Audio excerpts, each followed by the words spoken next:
Alrighty, welcome to a Tuesday night live episode. I just kept feeling like today is Saturday or Sunday because not Paul, but Jason and Kelvin had family Christmas parties today, which you don't usually see on a Tuesday unless it's actually Christmas Day or Christmas Eve. But Jason should be joining us. He promised he would join us, so but he promised that Sunday night, and as you guys know, he never showed up. So who's the wizard in the middle? We are in our festive gear tonight. Looking festive, everybody. Merry Christmas. Except me. Oh, you don't have your Christmas present on. I just realized. I thought you'd for sure wear it tonight. No. Okay. Well, anyway, guys, I just want to remind you. Yeah. Hey, guys, I just want to remind everybody that hit that subscribe button. We are at 591. I need 9 more subscribers. It is free, guys. It is free. Okay, all you have to do is hit that subscribe button right in front of you, and then I can get my 9. I promised you guys that we would do something of a giveaway or something once we hit that 600 mark. We can do that this week. We can get it done before Christmas. All you got to do is share it out to your friends, and encourage them to also hit that subscribe button. And let's go over 600 this week. We got 2 days till Christmas, or about a day and a half now, or day and a quarter probably. But anyway, let's get that done. Also hit the like button, leave some comments. Boy, there's been a whole lot of comments on there lately, and every week, every time we drop an episode on YouTube, there's a girl on there who loves Kelvin, who always mentions Kelvin by name. I have no idea who it is. Somebody loves you, Kelvin. You got a fan out there. Got a fan. If her last name ain't Davis, it ain't my gal's. I don't know what her last name is. Yeah. Pay attention. Okay. All righty. We're here. Okay. We're going to talk a little bit about the Joe Moore Award, Jax DeJean. We're going to break down the bowl game again. I mean, we did a job with the other night breaking it down. But I think we gave you guys some skewed information. So we're going to come out with more correct information tonight, and any other news and stuff we can come up with. Kelvin, lead us off with any news that you've got today. Oh, the only news that specifically was today was we had 5 guys selected to the Pro Bowl, which ranked second in the nation as far as colleges. Georgia's the only one that had more. They had 6, and it was Cooper DeJean and Jack Campbell on defense, and on offense it was Kittle, Wirfs, and Linderbaum. Everybody always talks about Phil Parker in defense, but Iowa historically under Kirk Ferentz always has way more Pro Bowlers on offense, and it's always just because of offensive line and tight ends. And there is kind of a tilt in the NFL towards Iowa offensive players. So anyway, they took some defensive players too. But in case you guys don't, they took Cooper DeJean and Jack Campbell. Okay, all righty. Okay. Yeah. Well, right here in front of us, we've got the Joe Moore Award winner, the offensive line, as the best offensive line in the country. They're posing. They're posing as the way the statues pose in their natural positions that they would be in. So I just had to put that picture up there. I love this picture. I just think it's so cool. Yeah. Far as the other news today was a wrestler named Regan, the number 30 wrestler, high school boys wrestler in the country. Over all weight groups, I guess he's about like 134 pounder probably, named Regan. He committed to Iowa. Then other news since I was on was the rumor that Reese Dakin might follow Woods to Michigan State, which I think that's totally false. Why would he want to go to Michigan State and be the second team punter? Michigan State has the best punter in the Big Ten. The other rumor is that some people say that Kirk is gonna go in-house for his. He's not gonna even think about it until after the bowl game, and he'll take all applications and everything. But everybody thinks the favorite is LeVar. There's a guy on there. I don't know if it's Brock Sherman or something. That's number 2 in command of special teams. He's probably called a special team analyst or something. People are saying that he's probably, and some other rumors that are totally false were like Trevor Lauk was going to go to Indiana, go play with his brother for Kirk Cignetti, and that just ain't true. You know, Lauk was interviewed during the Joe Moore Award, and he just said, I came to Iowa because of Coach Ferentz, and he's the best coach in the country. So, kind of shot that down. But I heard that. That would be my total news off the top of my head.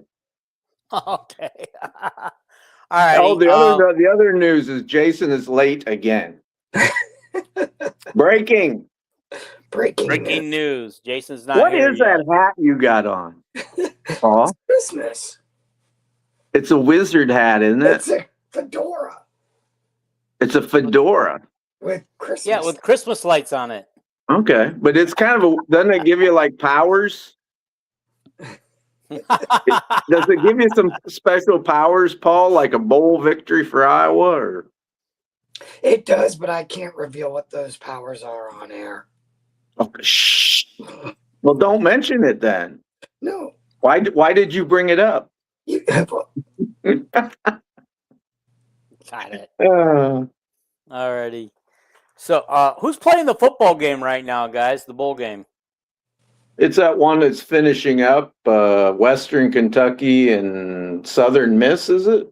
Yeah. What's the score? I got it on right here. It was 7-6 before when I turned it off. Southern Miss was ahead 13-6 at halftime, and it still is with 10 minutes to go in the third quarter. So it's going to go. I know everybody's the ratings have to be going through the roof for that game. Absolutely. I mean, I bet we don't have any viewers right now because everyone in America is tuned in. We never have any viewers anyway, Paul. Yeah. They all tune in. They all tune in when they got time. You know. Yeah. Well, that's who's on the next game? Who's playing the next game? You're the boss.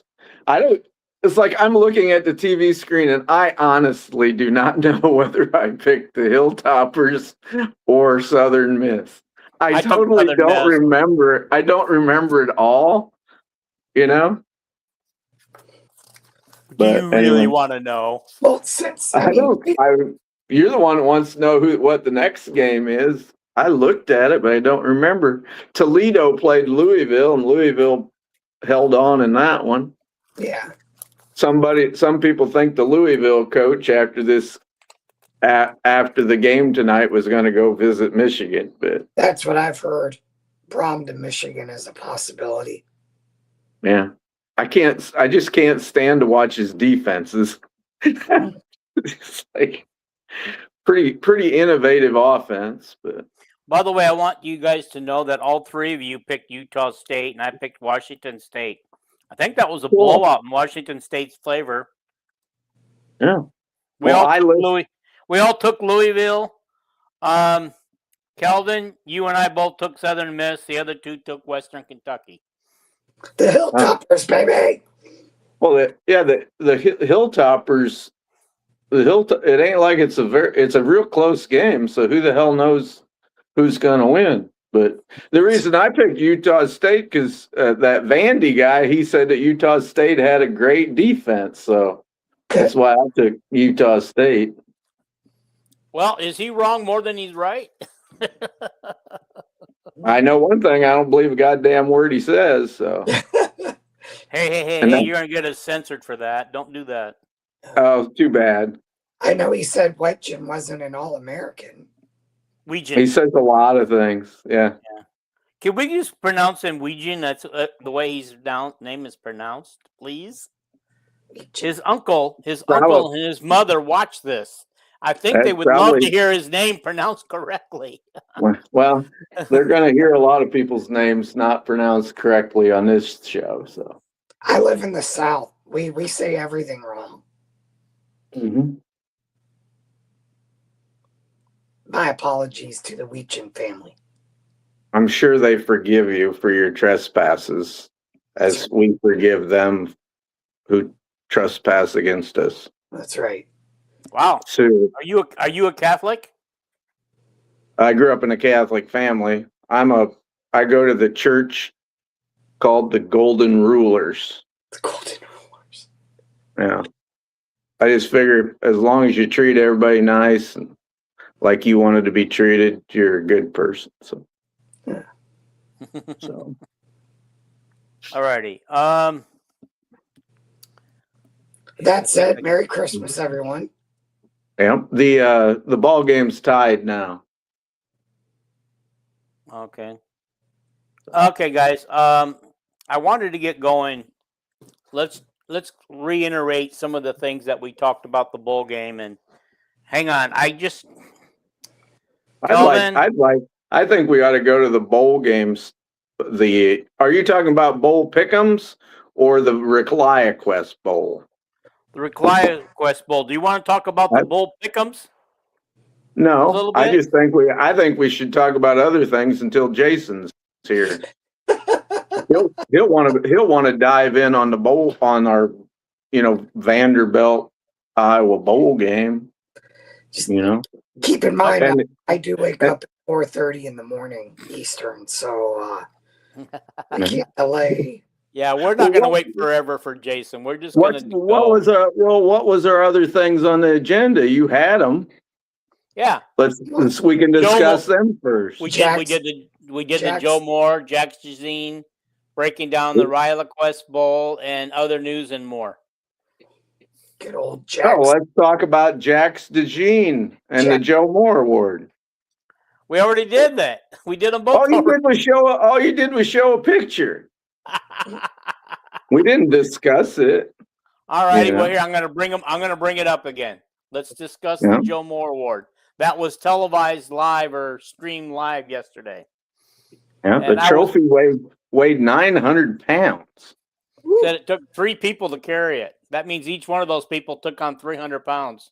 Is it attached to a church organ? What is that? I don't know, but it's part of the stand it's on. It's 7 foot tall. Okay, well, Yeah, I'm sure when them people carry, all they do is lift it up and put it on a cart. Yep. A thing with wheels to push it around.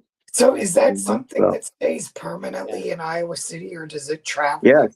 No, it stays permanently in Iowa City. Now I got a question, okay? This particular O-line was ranked, I think, number 1 in the country at 91.4 on your PFF scores that you like to talk about. But when I looking around for the PFF scores for this, because I needed to show, who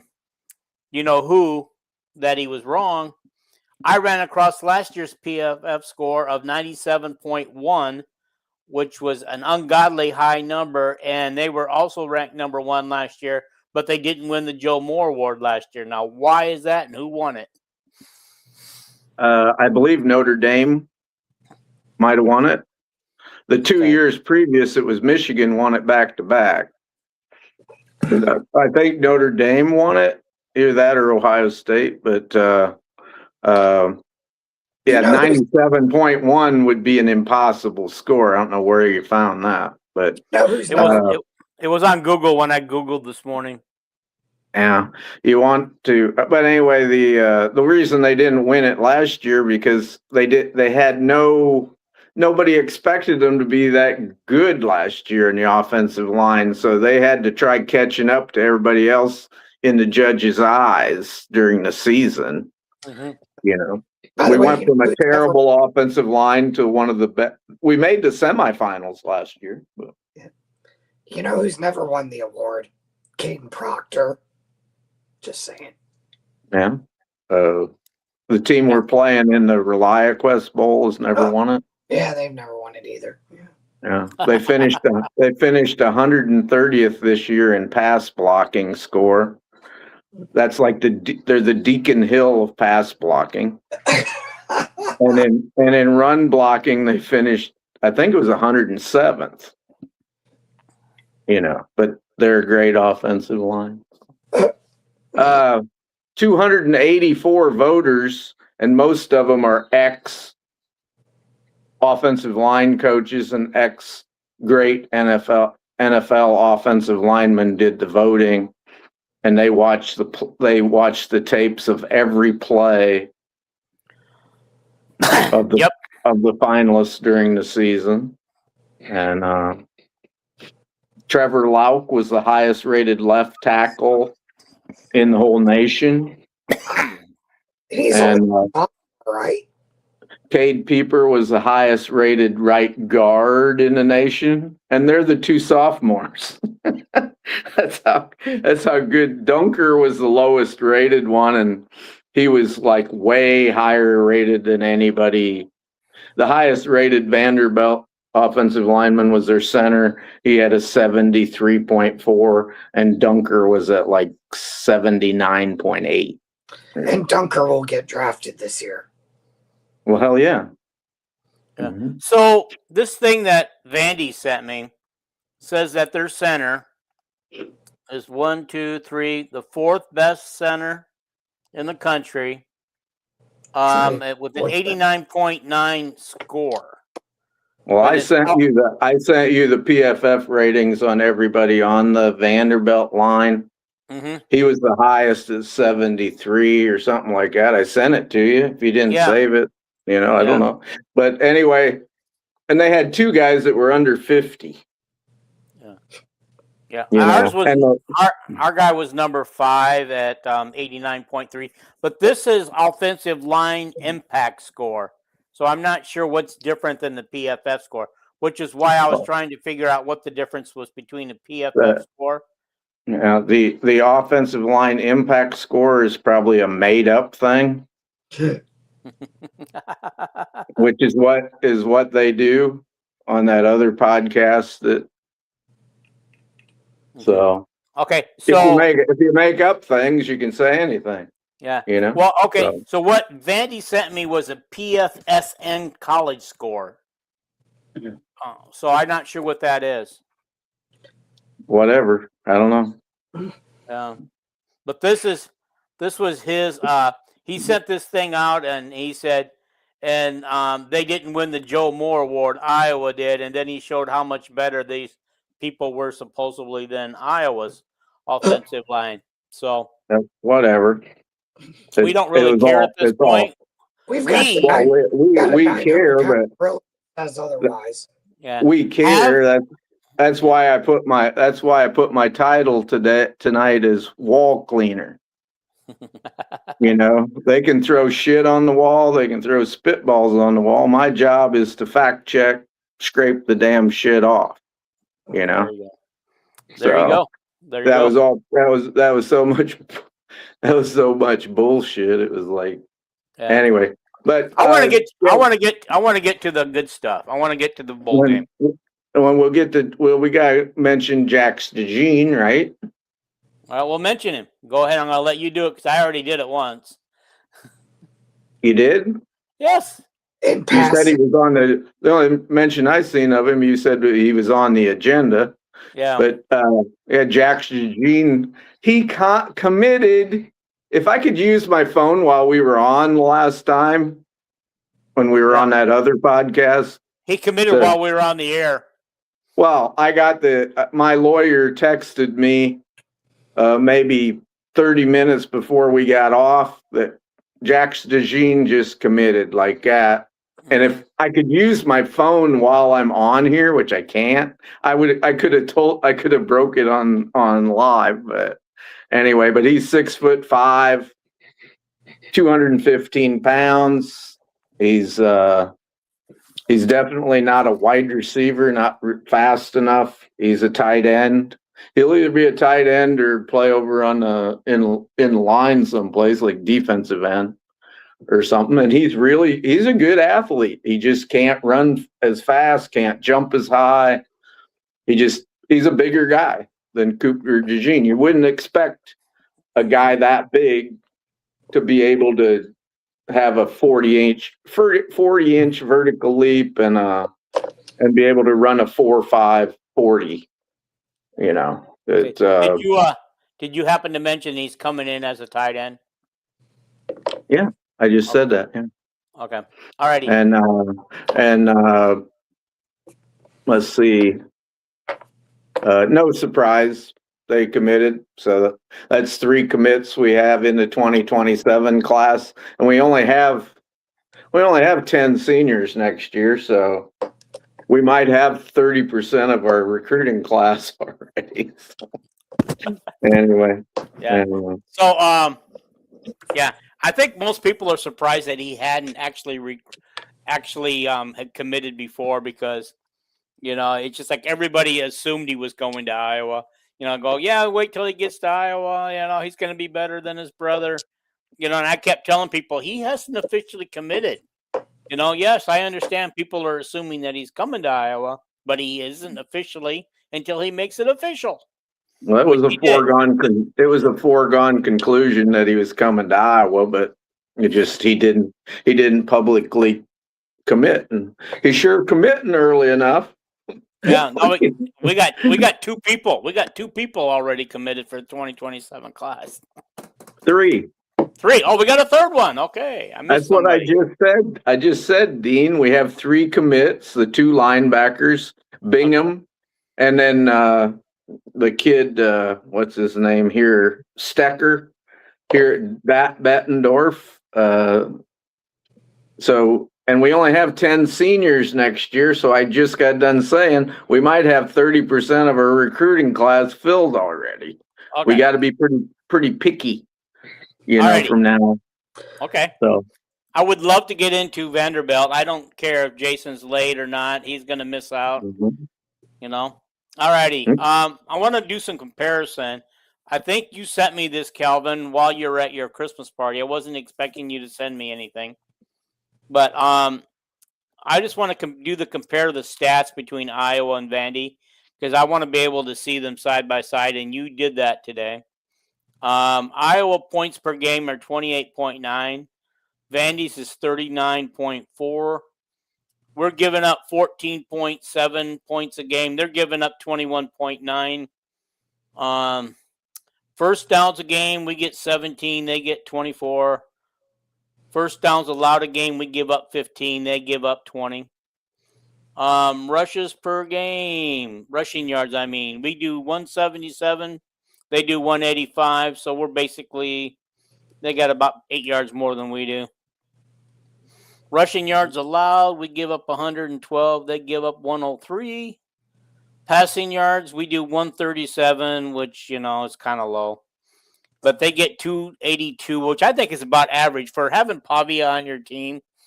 And that number one he's a tight end, right?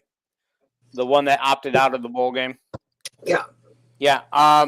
To me, that's just average amount of yardage, 282. That's about what, I mean, it's nice. We don't get that, but it's not 300, 400, 500 like some of these guys get. I know, but that's a lot of yardage when you run for as many yards as they do too.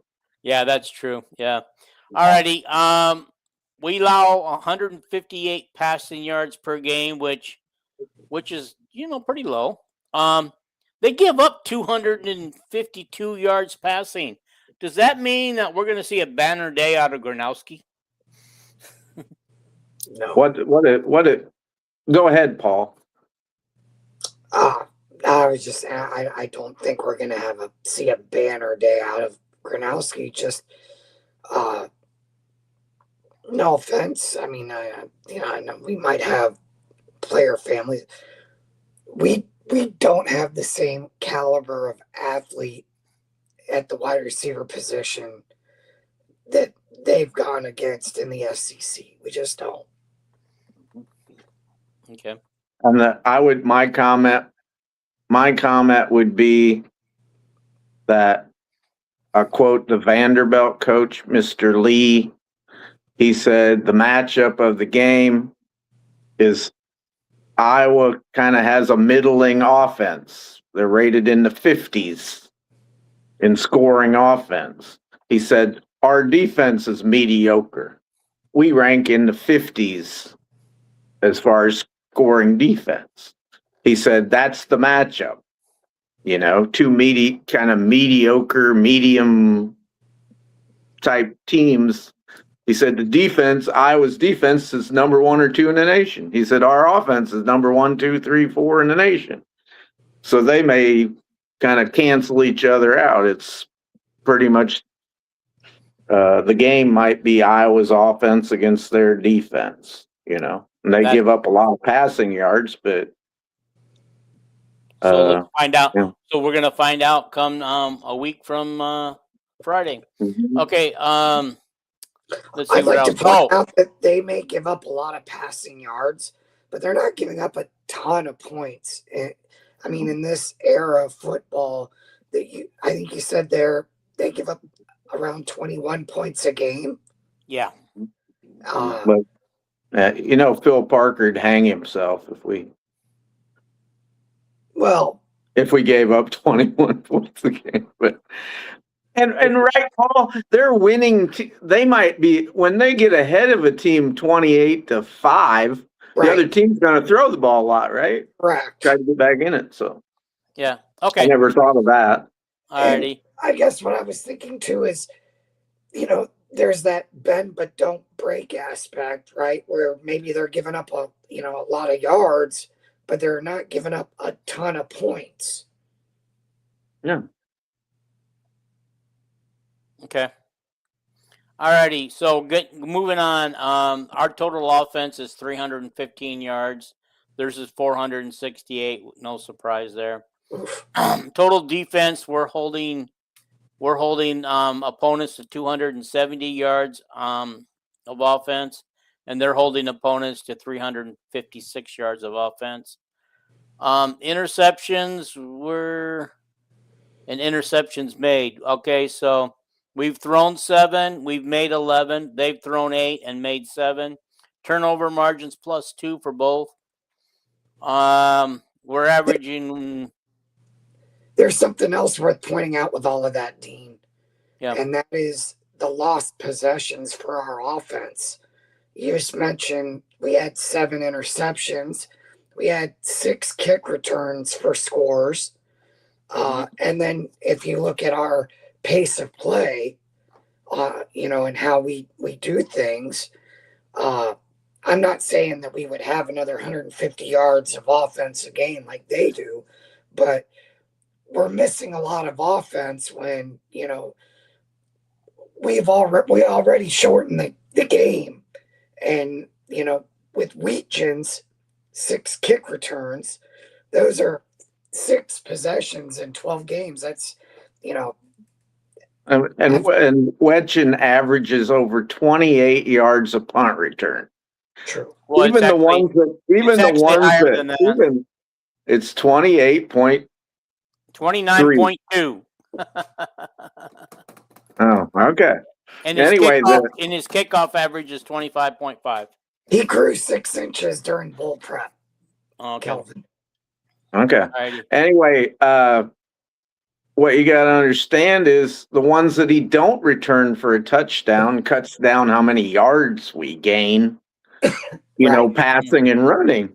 If he returns the ball to the 48-yard line from the 10-yard line to the 48, then we only got 52 yards to go. Okay. True. Instead of going 90 yards. Yeah. So you guys are making a case for us to win the game. Good job. One bad note here I have to mention is that Vandy doesn't punt a lot. If you look at how many punts they made for the whole year, their offense is so good that they don't punt a lot, which that's bad, for us. But I'm sure the bulk of their punts came against their better competition. I kind of looked over their schedule, and let's be honest, Vanderbilt wasn't. Yes, they played Bama and they played Texas. Maybe I forget, but they missed some of the. I don't think they played Ole Miss. I'm not sure they played Texas A&M. Their last game was Tennessee. Beat Tennessee badly. That was kind of scary. But after they were getting beat very badly. Yeah. I don't know that particulars, but I just know that, boy, did they score quickly against Tennessee at times. I watched some of the highlights, It's like, and what's impressive about their offense is they can score very quickly, bunch of long plays, and they can also ground and pound. I mean, there's games where Pavia gets 130 yards rushing and the running back gets 108. Don't they average like almost 200 yards rushing a game, Dean? I don't know that you mentioned that, but let me go back. Rushing yards 185.9. So 186. So they're getting close. Yeah, and then they get 280 passing. Mm-hmm. Vanderbilt's a very good team. They should have been in the playoffs, in my opinion. I try to be fair. But okay, I'm gonna kind of move on a little bit.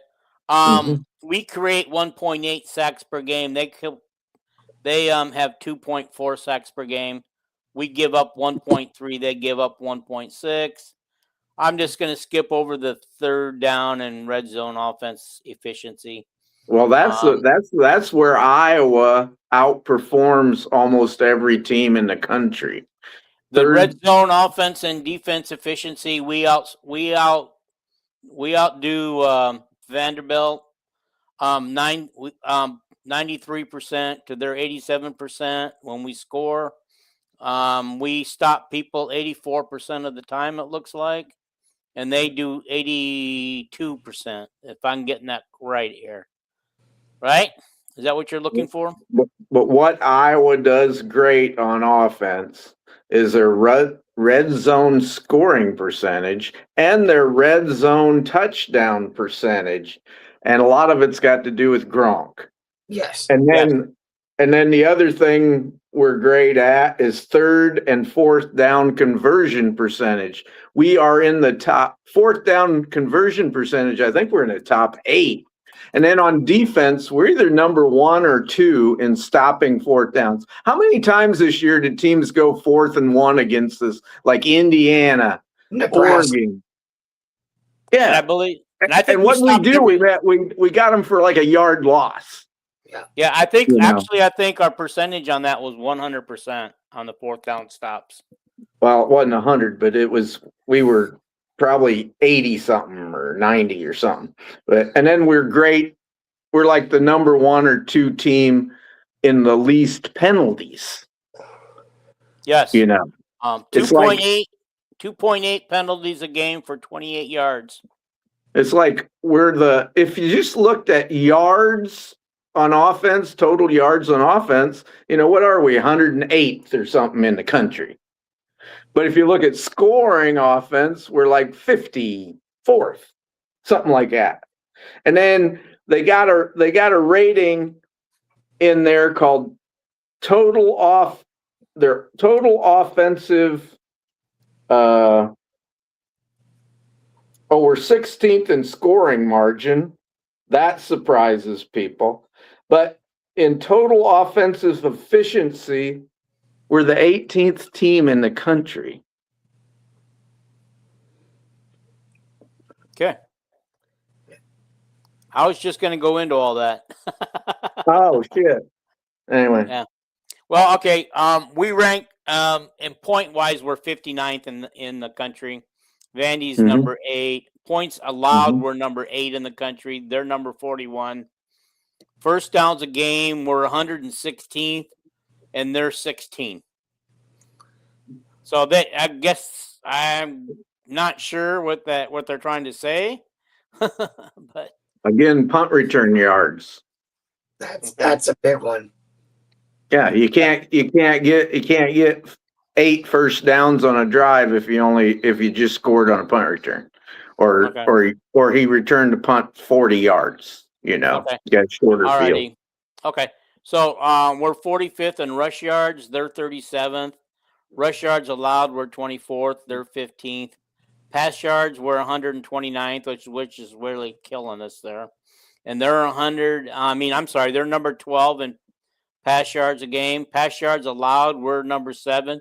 They're 119. Why? I got to believe that we can pass on this team just based on the stats. We should be able to pass. I think we explained that away pretty good, Calvin. I know it. I'm just not convinced that. I'm just convinced that, I'm looking like Don Patterson. I'm doing the metrics and the stats and let them speak for themselves. But anyway, okay, total offense a game, we're only 118th. I believe that's a drop from last year, guys. I think we were above 100 last year. Dean, let me put it this way: as far as us being able to throw the ball in these numbers, I lived through the Blake Bortles era of quarterbacking here in Jacksonville, and he was pretty much terrible until the fourth quarter in a game we were already behind by 35 points. Yeah. And he would put together fourth quarter drives against prevent defenses and rack up a bunch of stats, and all of a sudden, he completed X amount of passes for 310 yards and the stat line looked decent. By the way, congratulations to your Jacksonville Jaguars. Thank you. Did they win 11 games in a row? No, we have not won 11 in a row. Aren't they 11-3? Did they lose their first 3? No. Okay. We lost a game here and there. We lost Seahawks, and we gave up we had a game in Houston where we had a huge lead and gave up 29 fourth quarter points or something ridiculous. And since then, I think we haven't lost. I think we're on seven wins in a row. But yeah. All right. Anyway, sorry I interrupt. Change the subject. I'm going to move on. We're going to move on here. We're going to move on. Mm-hmm. Anyway, I was just trying to make a point that sometimes stats are misleading. Yes, they are, I guess. I know that. All right. Our total defense, we're number 8. They're number 54. Interceptions thrown versus interceptions made, we're 29-44. They're 48-88. Wow. Wow. What? They throw a lot of interceptions, but they get a lot too. I thought they were way low in interceptions. Actually intercepting the other team's balls. Well, they're ranked lower than we are in both those categories. I would think so. Yeah. You would think as many passes as the other team has to make trying to throw the ball all the time, you'd think they'd have a lot of interceptions, but they don't. Yeah, they're ranked number 88 and 48. Okay. Turnover margin. We're both 55. We must be tied for 55 then. Mm-hmm. Okay. Sacks per game. We get 92. They got 33. Probably because the other team doesn't get the ball a lot. Sacks allowed a game, 21. They've given up 42.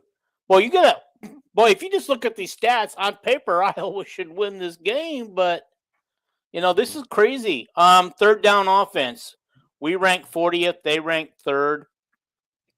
Third down defense. Third down a lot. What's that? They convert a lot of third downs. Yeah, it's probably because they got 3rd and 1, 3rd and 2. Yeah, all the sacks they gave up, Dean, ties into what I told you before, that they rank 130th in PFF for pass blocking. Okay. The big advantage we have in the game, other than our defense, of course, is our offensive line and our weight program. But all righty, here we're going. Still down the line. Okay. Fellas, I need to grab a drink. Third down defense. We rank 30th. They rank 102. Red zone offense, we rank 7th. They rank 47. Red zone defense, we rank 68. They rank 15th. Kickoff return, we rank 10. They rank 19th. Punt return average, we're number 1, no surprise. And they are 65. Let me read this one more other thing here real quick I want to do. And then we're going to go take a break. Okay. All right. Weegan combined kick returns is first for 965 yards. Weegan is punt return TDs. He's first with 3. Weegan with punt returns. He's first for 28.3 yards. Weegan for kick. What? I just said it was 28.3 yards or punt return, and you said no, it's actually 29.4. The team is 29.4 because that means he's not the only one. Okay, well, that's because Phillips went in late in the game for him and returned a punt 58 yards or whatever. Okay, all right. This is where the Iowa ranks in the top 20 in individuals here. Weegan in quick kick return TDs has 1. He's ranked 5th. Gronowski total TDs 5th with 16. Gronowski rushing TDs, he's 9th with 15. So he has 31 TDs. Wow. Okay. Drew Stevens, field goals per game, 17th, 1.67.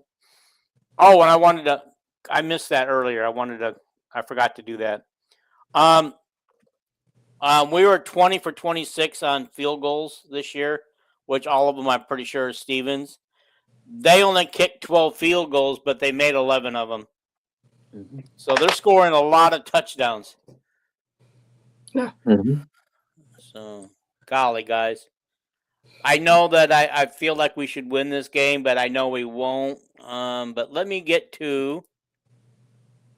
what am I looking for here? Oh, there we go. We're going to a commercial break, guys. So hang tight. Paul needs one. I heard him. Mm-hmm.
are back. Paul, good timing, buddy.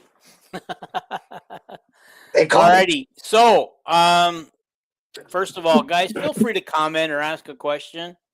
I don't like it when I don't have any comments here coming up on my board. You guys can comment live during the show, and I'll put it right up here where you guys can see your comments. Okay. All right, guys. Before we move on to more Vanderbilt stuff, what about you guys? What do you got for that you want to talk about on Vanderbilt? Want to point out? I know I kind of dominated that section and just let you guys speak here and there, but your turn. Go ahead, Paul. I mean, my biggest thought is they played well against lower level teams, which is what, good teams do. But, they didn't play so great against Alabama. When they came up against someone that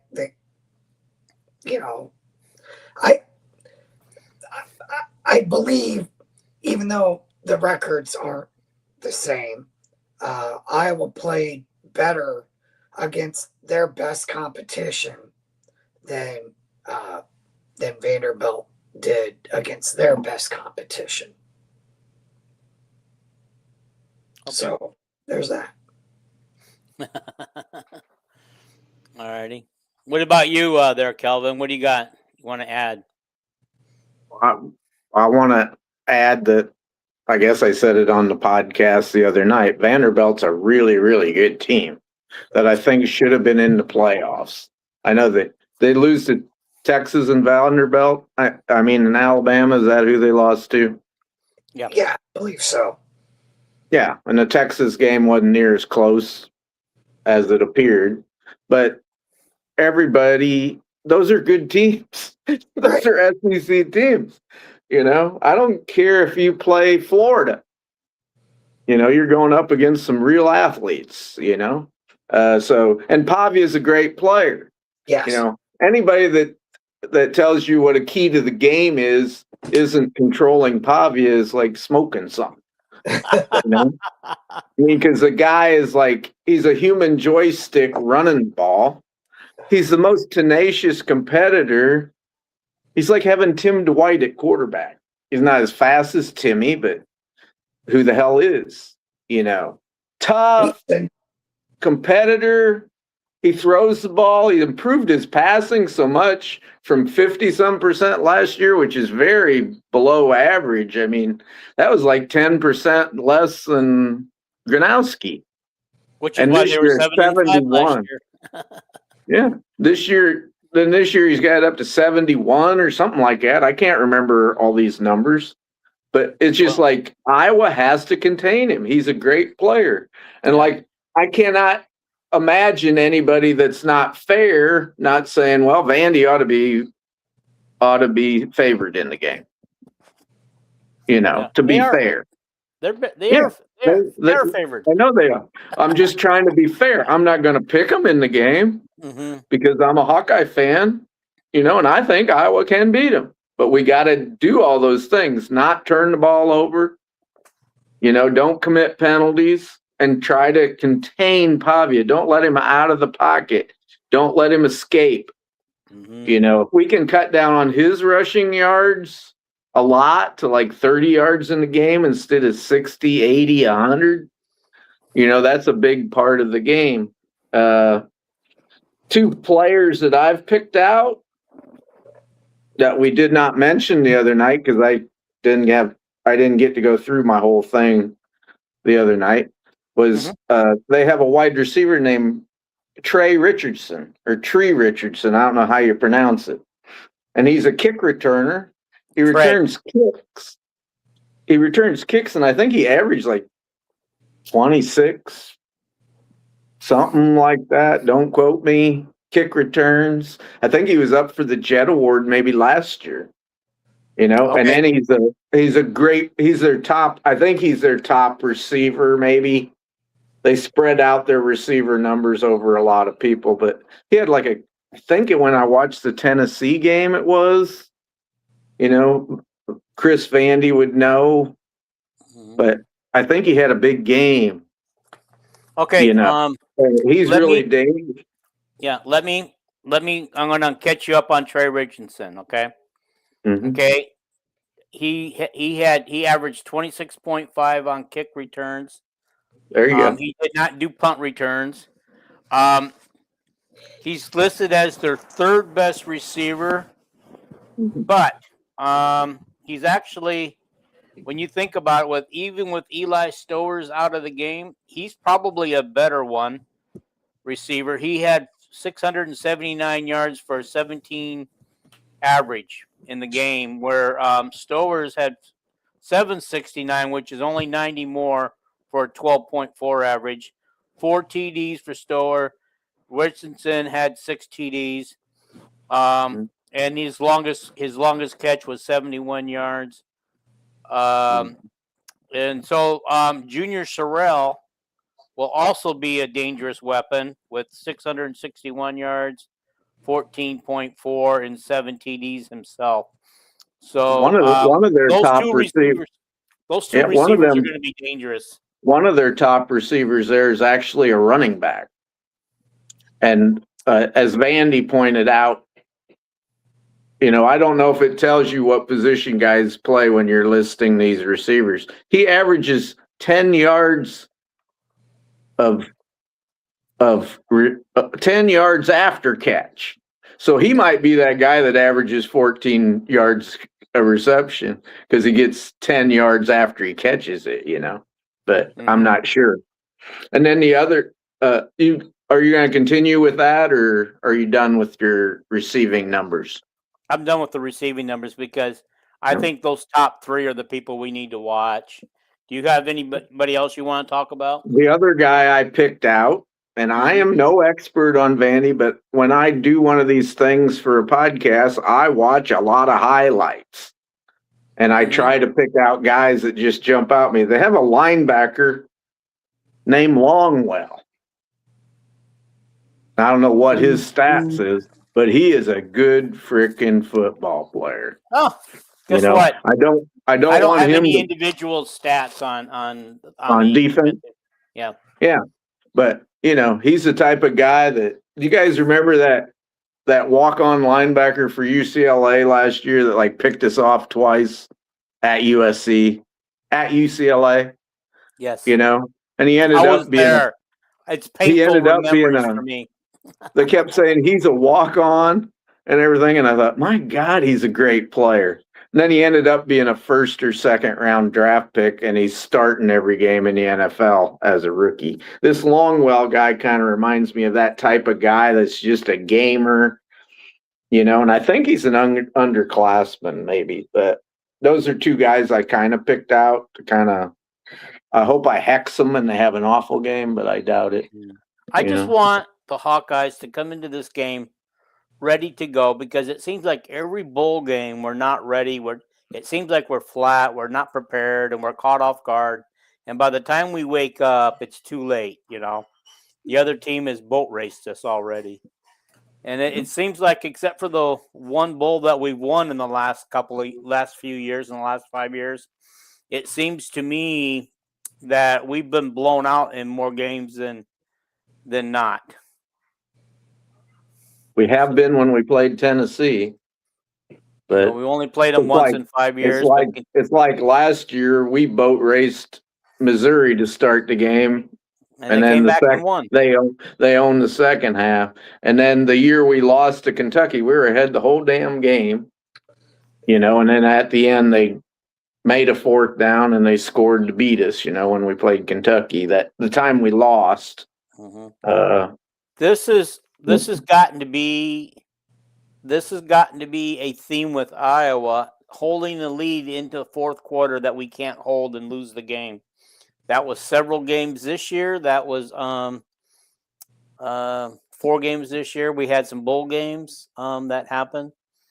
So the difference this year in them bowl games and them other games you're talking about other seasons, because we didn't have a quarterback. This year we had a quarterback that drove us 90 yards in the fourth quarter to get us the lead late. Yes. And then we lost. I understand that. What might have been had he been healthy in the Indiana game? What might have been? What might have been had he been totally prepared and understood his assignment in the Iowa State game? What might have been in USC game when we had that? I still don't understand what happened in the second half. It's like watching two different games. Yes, go for it, boy.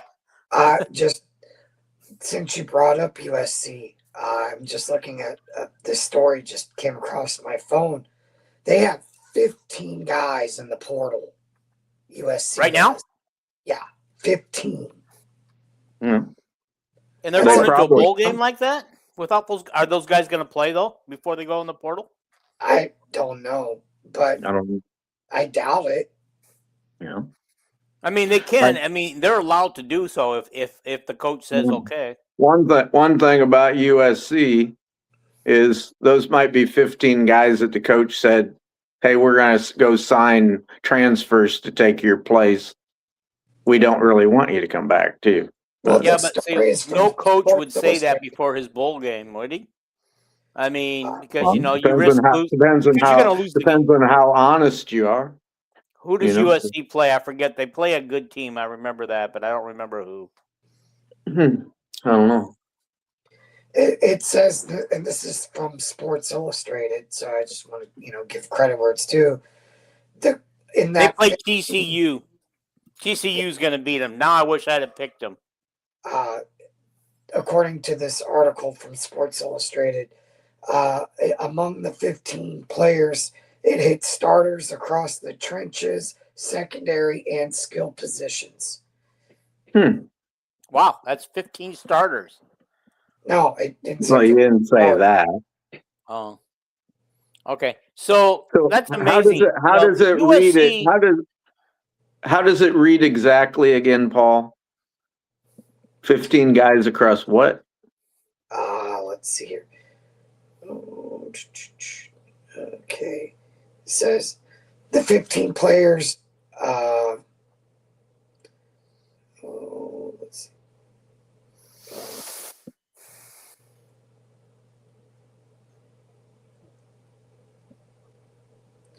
The list of known departures is sizable and spread across position groups. And then it lists all the players, and it says that grouping hit starters across the trenches, secondary, and the skill positions. But it doesn't say how many starters. It does not. Okay. So, this is why I just think this whole NIL transfer portal stuff is just killing college football. Agreed. Because here we got USC team in the Big Ten this year, finished in 5th place. Hell of an improvement over last year. They finished one game better than we did. I think they were 7-2 in the Big Ten, and we were 6-3. We were in 6th place right behind them. Yesterday, I thought we were tied for 6 and 7, but we actually were. We have 6 all by ourselves. But okay, this is a case where the coach rallies his guys and says, "Hey, guys, 7-2 in the Big Ten this year. Good job. But I want you guys all back and ready. We're going to work. We're going to work this winter. We're going to work this spring. We're going to go 9-0 in the Big Ten next year and win the Big Ten." Okay, but you can't rally your troops like that anymore because you guys, they bolt for money. Under the old system, those guys would all stay there. One news organization pointed out that there were actually a lot less opt-outs this year in bowls. And they said it was because they were in their NIL contract that they had to play. Which I think Iowa's smart enough too, that I bet Brad Heinrichs has it written right in their contracts, that it's prorated, that if you set out a bowl game, you're going to dock your pay. It'd make perfect sense. If you want to act like a professional, be paid like a professional, You better live up to your contract. But I seen the USC quarterback, Maeva. Yeah, he's coming back. He re-signed a contract to come back next year. He's coming back. Yeah. Maybe that he got changes so a lot much of money. things for USC. Maybe he got so much money that he pissed off his teammates. Probably one of the movie stars or something. Hey, look at this, guys. Here's a headline. Gophers are losing 13 players to the transfer portal, which isn't a ton. But they also signed 31 high school recruits for this next fall. 31. No wonder their recruiting ranking was higher than I thought it should be. And he had a better recruiting year than normal. He got normally the top players in Minnesota, like the top 2 or 3, don't go to Minnesota. And this year, I think he got the top 3, and so. Yeah. In other news, what's her name? Artie Crooks had another 40-point game. So she's putting our Caitlin to shame. No comment. I don't think anybody really puts Caitlin to shame, but. Okay, Nico Amawana-Leva he's re-signed with the Bruins, so everybody who thinks he was leaving, he's not. They sure got a good coach. Didn't they get the James Madison coach? Let me see. Well, I think they did. They got a really good coach. He just did not have the players. Is that the same coach? Oh, yeah. The James Madison coach went somewhere this year. I know that. Because I think he went to UCLA. The interim guy coached the game this year. What's that? I think he went to UCLA, Dean. Okay, I believe you. Okay, in other news, I tell you that, and then you go, I think the James Madison coach went someplace. Okay. Like a minute later. It's like, anyway. Just let me say it. Don't make me look like a fool. Okay. Iowa men's hoop is ranked number 25 and number 23. Okay, UCLA has lost their backup quarterback. He entered the transfer portal. Gene commits to Iowa. Okay. Philip Rivers thinks he can play again. Well, he's played 2 games now. I'm sure he can. UCLA set to hire former Wisconsin coach for defensive coordinator. Alrighty, I'm just going through this. I'm scrolling through all my headlines. Is that Jim Leonard? Let's see if it says it. I didn't click on beyond the headline. Let me see what it says. Since you asked. Well, I'm just thinking of a former defensive coordinator at Wisconsin. Colin Hitchschleier. Colin Hitchschleier. I don't know. One thing I wanted to point out about our pod the other night, where I didn't want to argue all night, but Vandy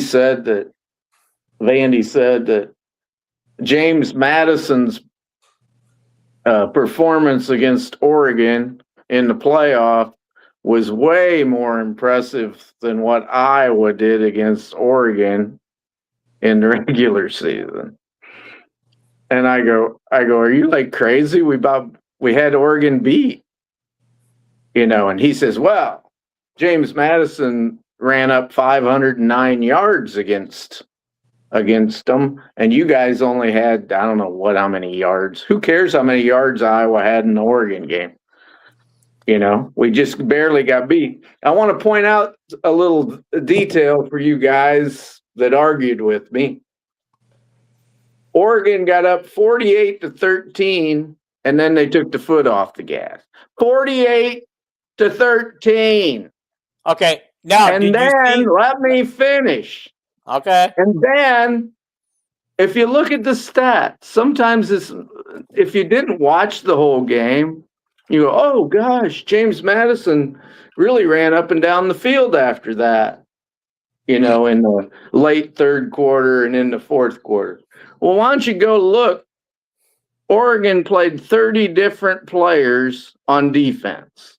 What does that tell you, boys? They went almost 3 deep. Yeah. They they not only had their backups in the game, then they put in their backups for the backups. And then I'm going to tell you one more fact. I know you guys don't like facts. You like to argue with me the other night, and I just shut up like, Jesus, this is embarrassing. The other thing is Oregon against Iowa. How many defensive players total do you think got in the game for Oregon? 11, maybe 12 if they had an injury. Well, guys get tired. You're going to substitute a little bit, especially the fat guys in the middle. They played 16 guys. Okay. All righty. Okay. That's a big difference. Okay. All right. You and Jason are saying the same thing. Jason, get your butt on here. I sent you a link. Piece of chicken. But anyway, he's saying what you said, the thing. But I was just going to say, did you see the Manning interview? Now, it could have been an AI thing, but he said that it was bittersweet. They won their game. They're moving on. But he said that he felt like they didn't play hard in the second half. And he says if they play like that against their next opponent, which I forget who it is, they play like that against their next opponent, he says they're going to lose.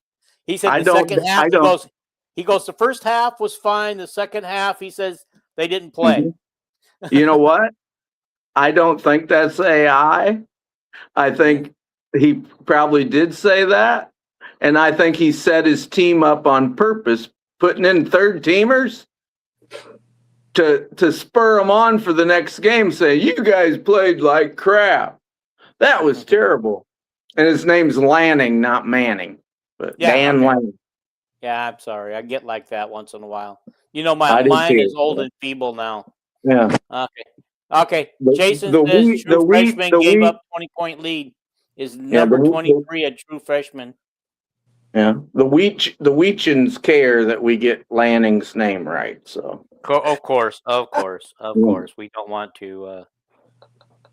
Okay. All right. We failed to mention, I'm sure everybody knows this by now, that USC and Notre Dame have ended their historic rivalry against each other. However, now tell me if I'm wrong, and maybe somebody said this was funny. Thought it was funny or something, but they said that Notre Dame replaced USC with BYU. Is that true? Yes, it is. And do you know why? The Mormons versus the Catholics. Well, yeah. Do you know why they didn't, the USC and Notre Dame rivalry that's went on since 1920 something? Mm-hmm. Do you know why the talks broke down? No, I do not know why.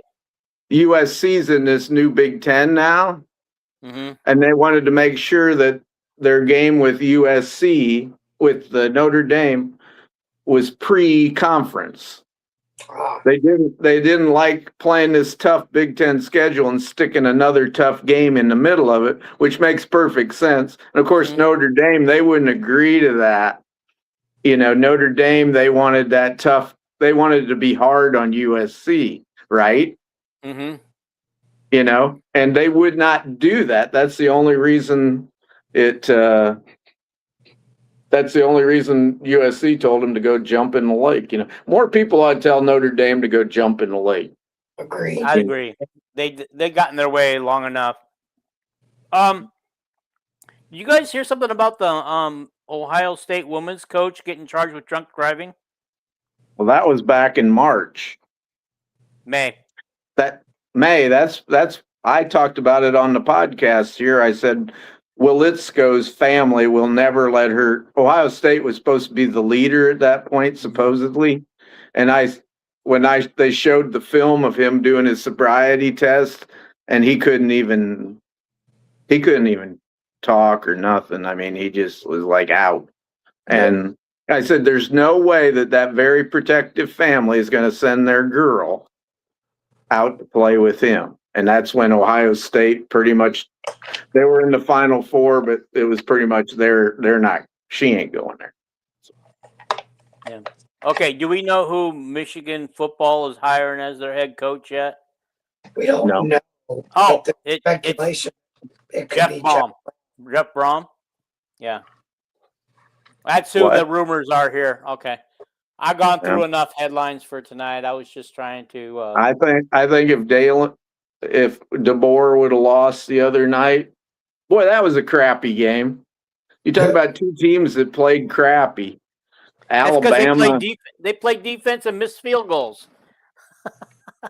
I don't know how good a defense they played.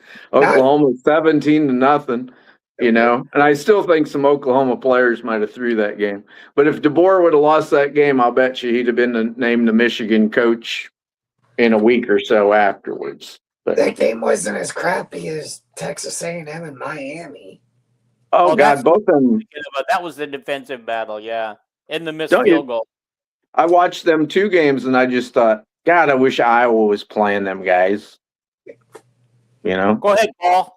Apparently, according to Jason, you got some stuff to say. I don't, actually, but thanks, Coach. For having his back. I didn't know. I apologize if either one of us cut you off because I try not to do that anymore. So, all righty. Me too. Yeah. All righty, guys. I think this has been a good show. I'm gonna be breaking it up into clips. I was taught how to do that the other night, which is why I put 1 million clips out there. So it's gonna be fun. But anyway, guys, thank you for watching. Should be back on Sunday. We'll have some fun stuff to do on Sunday. Somebody has a game on Sunday. Oh, the women do. The women have a game on Sunday, and we'll iterate that against Penn State. So we'll talk about that, and we'll talk about other stuff. Don't the men play? Do the men play Penn State like Thursday or Friday? All right. Before we leave the air, let's find out. The women play Penn State on Sunday. I mean, we'd probably do a pretty poor job if we didn't mention an Iowa men's game, especially if it's a Big Ten game, but I think the Iowa men are playing so darn good. I don't care if it is against Penn State, I think we're going to beat them. But. No, the men play UMass Lowell on Monday. The women play Penn State on Sunday. Oh. Let me just bring you up because that's our last non-game Big Ten game. Let me just bring up their record real quick. Not their record, they schedule and see where they're at. The men. All right. So Monday we play 4 p.m. Central. We play UMass Lowell. Another blowout probably in the books. Good. On January 3rd, which I believe is that a Monday? That's a Tuesday, right? No, I'm sorry. That's a Saturday. On Saturday, January 3rd, they play UCLA in Iowa City, and then they travel to Minnesota on Tuesday the following week. Okay, and we'll just leave it at there, and then they come home to Illinois on the 11th. Yeah. Sunday. So that's our next 3 games. We could be. So the Iowa women play before our next podcast. Do you have anything to say about that? The Penn State or? We just that we're playing Penn State. I don't have much else right now to talk about Penn State. Do you know if it's at Penn State or at home? It's at home. Okay. This is a game. I think we should be able to win. Listening to the talking heads the last couple of days, they feel that Penn State and Rutgers are the 2 worst women's team in the league. If that's true, I don't know. I thought Penn State was playing a lot better basketball this year. So, and Purdue is probably down there too. But one thing Jan said on her show last night was she was very disappointed that they taught the girls how to break the press against UConn. And she said we pretty much easily broke it. And after we broke it, we walked up to court. She said McCabe would have been open if we'd have ran up the court like we're supposed to, went fast. she said McCabe would have had a lot more open 3-pointers after breaking the press. She was very disappointed. Yeah. Well, that would And have of to course- fall on Chit Chat because Chit Chat runs the offense. Well, but I don't know that Chit Chat was the one that broke the press all the time. You know, Yeah. Chit Chat might have got the ball and got it to another guard, Stremlow or something, that was open to break the press, and then they get over half court and just stop. Yeah. Well, if you notice, I don't know if you- exactly what Jan meant, but anyway. if you notice, for a change, somebody else was bringing the ball up, and then they would give it to Chit Chat across the line, and then it's up to Chit Chat what to do with it after that. Yeah, but that was a comment that Jan made. I didn't notice anything. I just noticed all the turnovers.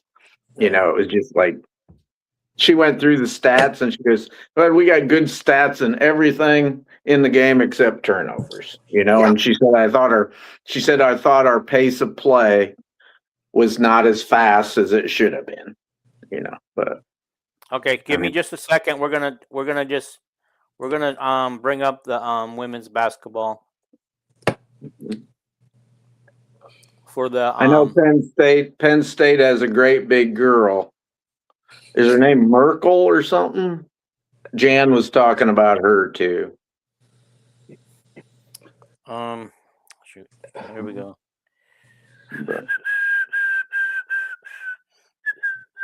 Sorry to derail things, but that's my job on here. Yeah, I know it. You're the ball cleaner and the derailer. Yes. Yes, I'm also the wall scraper cleaner, whatever. All right, I'm just gonna have to do this. You guys are gonna hear me do something here real quick. I'm just gonna just pick up the Penn State starting lineup or something. Official stats for Penn State basketball women's. Oh, what the heck?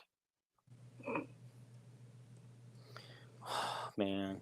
Okay. I can't use my computer while I'm on. Official stats for women's basketball Penn State.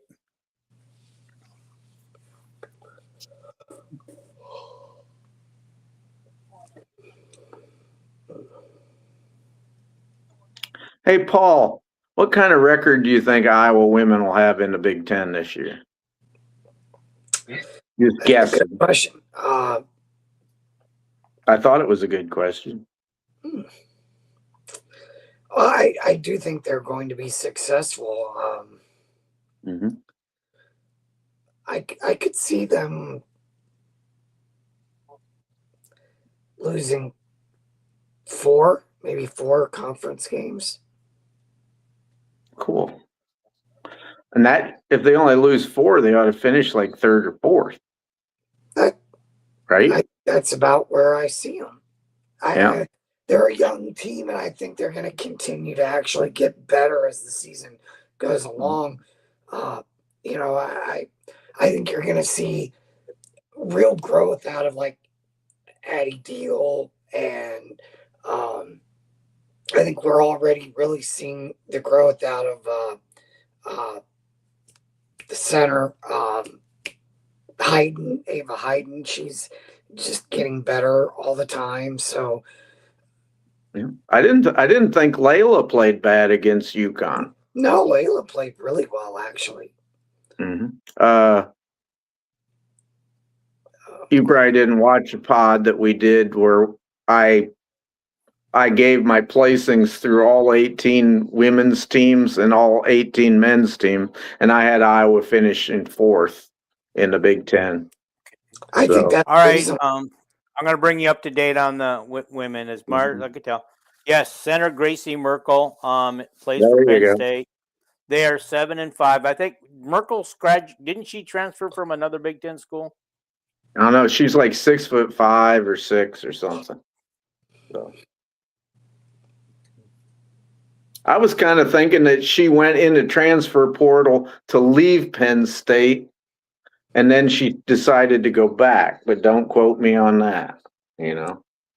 Oh, Merkel. Yeah. Okay, let's see what else we got here. I just was kind of looking to see a little bit about her. Maybe she's Fred Merkel's like great-granddaughter. Do you guys know who Fred is? From Lucille Ball? No. Okay. I think Fred Merkle was the famous Georgia Tech football player in a bowl game that came off the sidelines and tackled a guy that was running for a touchdown. I thought his name was Rudy. Oh, wait, no, he played at Notre Dame. That doesn't matter. This was in like 1930 or something. So the famous Fred Merkle play where the guy's running wide open for a touchdown down the sidelines, and this guy gets off the bench. He's sitting on the bench, and he's so mad he comes charging out there and just cold cocks the guy. Yeah. They threw him out of the game. They threw him out of the game, and anyway, they called it a Fred Merkle play. Dean's still looking. Okay. I'm having trouble. Apparently, finding official Penn State stats is hard, but they're 7-5, and Gracie Merkle plays for Penn State. 6-5. Probably their leading scorer. Should be a win. Should be a win. Plan on it. And you didn't ask me what I thought we would end up with the record for the Big Ten play. Well, you were busy. What's your prediction on the Iowa women? I'm going to go 14-6. I thought when I gave you my placings, we talked about giving our placings before, and I go, "Are you ready for your placings?" And you go, "I didn't have time to do it." And then I thought you said, 15-6 or something. I remember 6 being your prediction, but yeah, 20 games in the Big Ten. So no, 18. I'm sorry. So that's 18. So I can back that off. It's the men play 20 games. The women play 18. The women play 18. So 12-6. They'll be 12-6. Well, that would probably put them in like 5th, 6th. Yeah, they should be somewhere, and I would say anywhere around 5th, 6th, 7th place, somewhere in there. And by the way, Paul, I also picked the men at 4th place in the Big Ten, which is a very good finish. That would be an exceptional finish in this Big Ten. Yeah, I just love the way they play. Defense shows up every night. Yeah. Unless you're playing Izzo's referees in Michigan State. So. Yeah, that's a tough way to have to open up Big Ten play is,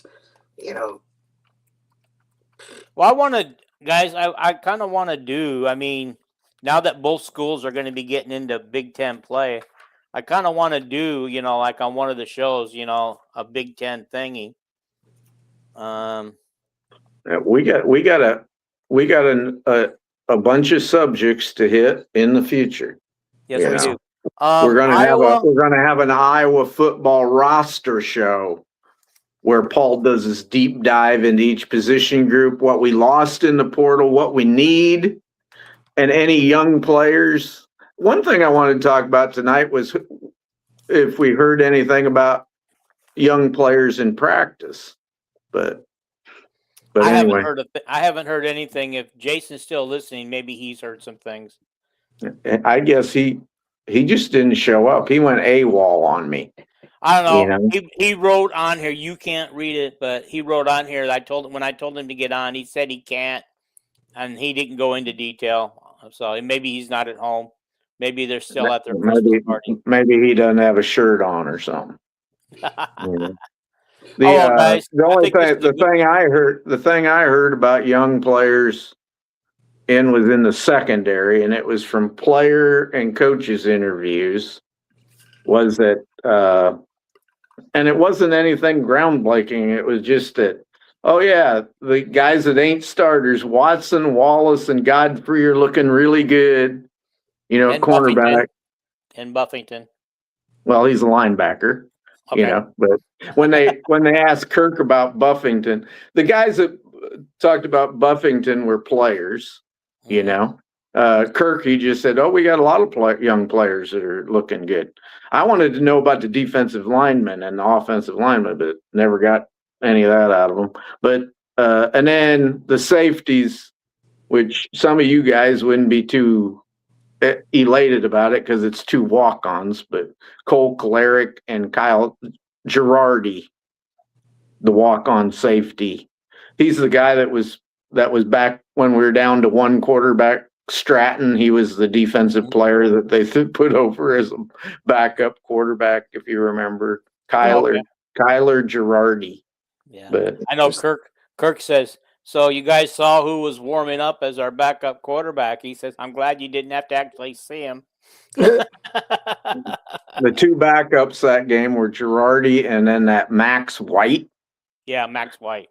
And they had White at number 2 because he's the only one that actually knew the offensive plays. Because he's a former quarterback. Yeah, but he knew the offensive plays. Girardi was playing defense. How would he know all the play calls? True. And all right, guys, we do got to get out of here. I appreciate everybody watching. Again, hit the subscribe button, smash it hard. It's right there in front of you. Hit the like button, leave some comments. Do all that. Let's have a little fun with it. As of the start of this show, we were 9 short subscribers of getting to 600. I promise a giveaway if we can get to 600, a random giveaway. You don't have to do anything, but just subscribe. That's all you got to do. We'll just pick a random person to do it, and I will figure out how random to be with it. And so do it, okay? We're out of here, guys. Thank you for the show. Thank you, Paul. Thank you, guys. Have a Merry Christmas, everybody, because this is probably unless an emergency happens, there will be no more podcasts until after Christmas. Take care, everybody.